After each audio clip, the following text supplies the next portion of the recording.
सुनाई थी जो बचपन में वही लोरी सुना दे माँ।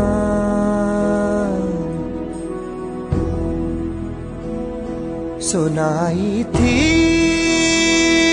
जो बचपन में वही लोरी सुना दे माँ। तू अपनी गोद में अब चैन से मुझको सुला दे माँ।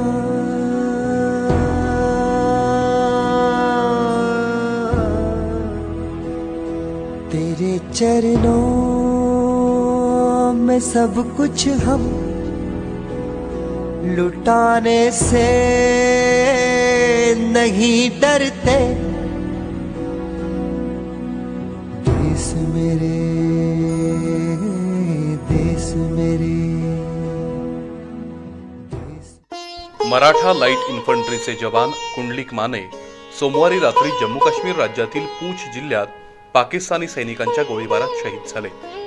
देशाच्या सीमेचं रक्षण करणाऱ्या माने यांच्या वीरमरणाची बातमी मंगळवारी दुपारी वृत्तवाहिन्यांच्या माध्यमातून कोल्हापुरात आली आणि कागल तालुक्यातील पिंपळगाव बुद्रुक या त्यांच्या मूळ गावी शोककळा पसरली।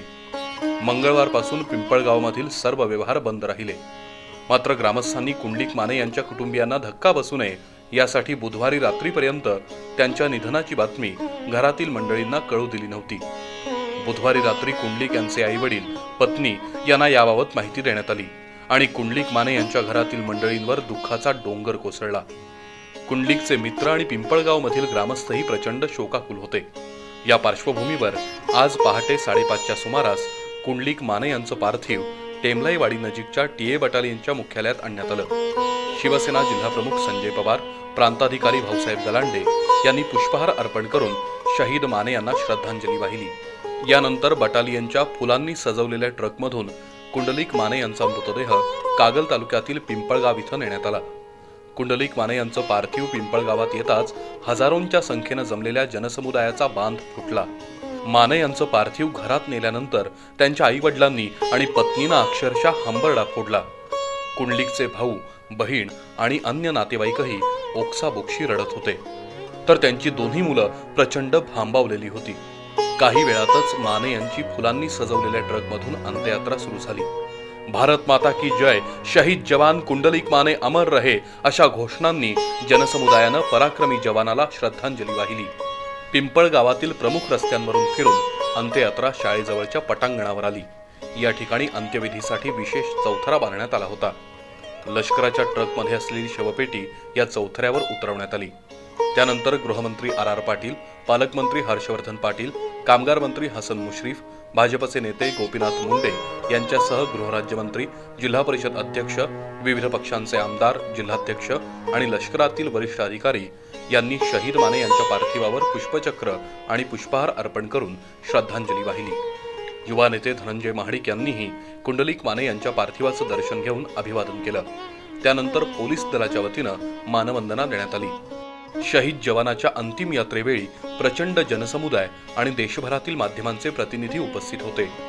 बिगुलाच्या धीर गंभीर आवाजात शहीद कुंडलिक माने यांना लष्कराच्या जवानांनी मानवंदना दिली। त्यानंतर बंदुकीच्या फैरी हवेत झाडून या बहादूर जवानाला आदरांजली अर्पण करण्यात आली।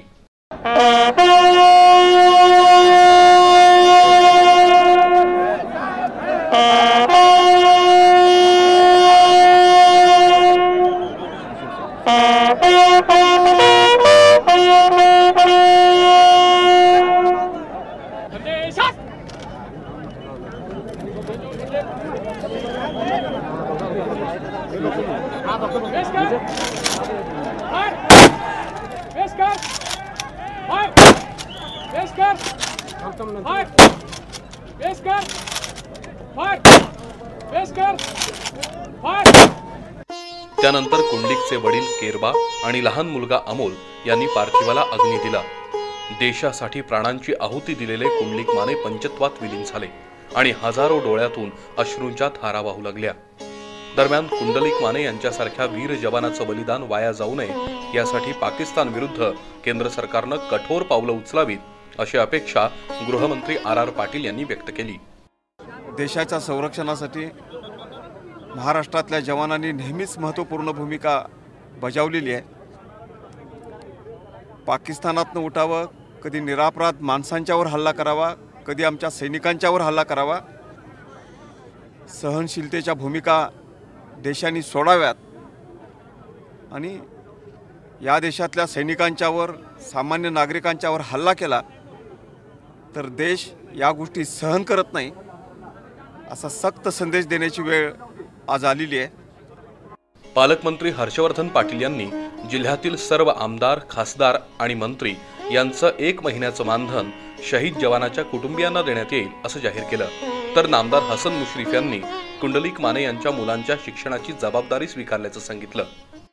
आज ते कुटुंब जर पाहिलं तर मला वाटतं मागच्याच 2 महिन्यापूर्वी कुंडलिक हे या गावामध्ये येऊन गेले होते आणि त्यांची काही स्वप्न होती। मला असं वाटतं पालकमंत्री म्हणून आम्ही सर्व जिल्ह्यातले एकत्रितपणानं त्याची पूर्तता करण्याचा प्रयत्न करू। शासनानं मदत तर केलेलीच आहे, परंतु जिल्ह्याचा पालकमंत्री म्हणून आम्ही जिल्ह्यातले सर्व आमदार, सर्व खासदार, मंत्री महोदय आम्हीसुद्धा आमच्या सर्वांचा 1 महिन्याचा जो पगार आहे, मानधन आहे, ते आम्ही त्याच्या कुटुंबियांना मदत म्हणून निश्चितपणानं देऊ। आणि म्हणून त्याच्या कुटुंबियाची जी आता यापुढच्या संपूर्ण जबाबदारी मी या तालुक्याचा आमदार म्हणून उचलतो। त्यांच्या तिन्ही मुलांचं शिक्षणासाठी माझं फाउंडेशन सर्वतोपरी प्रयत्न करेल आणि त्याला 5 लाख रुपये आपण डिपॉझिट त्या मुलांच्यासाठी आम्ही ठेवण्याचा निर्णय घेतलेला आहे। कुंडलिक माने यांचं अंतिम दर्शन घेण्यासाठी आणि त्यांच्या शौर्याला सलाम करण्यासाठी संपूर्ण जिल्ह्यातून हजारो नागरिक पिंपळगावला आले होते। त्यामुळे अंत्ययात्रेला आणि अंत्यविधीवेळी प्रचंड गर्दी झाली होती। जिल्ह्यातील अनेक वरिष्ठ आणि निवृत्त सैन्य अधिकारी सुद्धा यावेळी आवर्जून उपस्थित होते। पोलीस आणि व्हाईट आर्मीच्या जवानांना गर्दीवर नियंत्रण ठेवण्यासाठी प्रचंड मेहनत घ्यावी लागली। सुमारे 3 दिवस पिंपळगावनं तणाव आणि दुःखाचा भार सोसला। गावच्या सुपुत्रानं देशासाठी वीरमरण पत्करलं याचा अभिमान व्यक्त होत होताच, पण पाकिस्तानच्या कारवाया रोखण्यासाठी सरकारनं कणखर भूमिका घ्यावी अशी अपेक्षाही अनेकांनी बोलून दाखवली। पाकिस्तानबद्दलचा राग आणि चीड ग्रामस्थांच्या बोलण्यातून दिसत होती। कुंडलिक माने सारख्या जवानानं बलिदान देऊन पुन्हा एकदा भारतीयांच्या मनातलं स्फुल्लिंग प्रज्वलित केलंय।